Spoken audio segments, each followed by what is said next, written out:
नमस्कार। ABC diary प्रायोजित अलिभा स्मृति कार्यक्रम को आपण को स्वागत करुच्ची। मु सुब्रत कुमार जेना। मोर आज कवितार शीर्षक होउछि प्रश्न सबु संपर्कर। ताले चलन शुणा।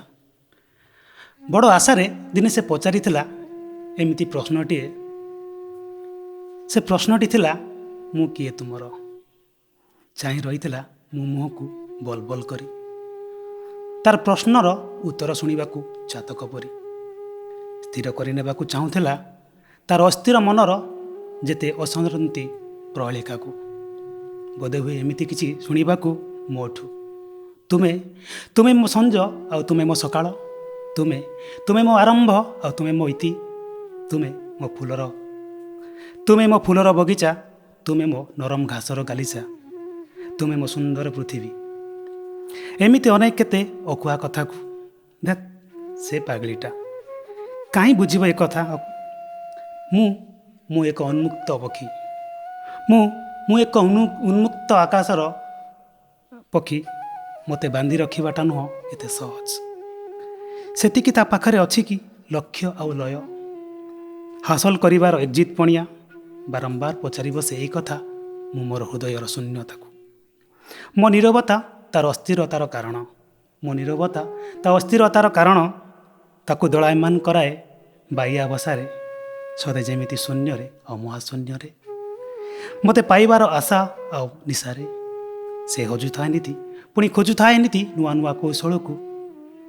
जा हुए तो जोड़ीदेव दुईटी विपरीतगामी नदी को होईजीव स्थान संगमर आम प्रेम संगमर। किंतु मुझे निश्चिन्न आ निस्तब्ध।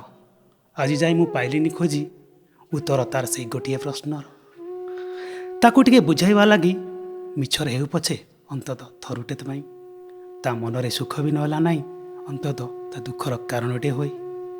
हेले से कहीं बुझुनी मु भी पारे ना जानी केमिति कहिबी तुमे किए मोर। तुमे मो मनर एक अजब सिहरण। तुमे मो मनर प्रस्फुटित गोलापर बास। तुमे मो मनर प्रस्फुटित गोलापर बास। तुम बिना मो छोट पृथ्वी संरचना असंभव। तुमे केवल तुमे अट। तुमर ना कई समान अच्छी ना तुमे कहार।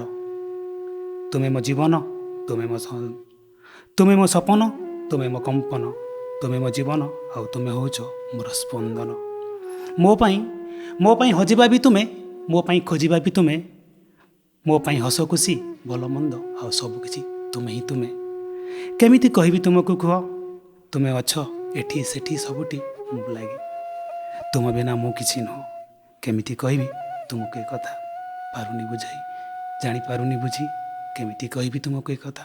धन्यवाद। नमस्कार।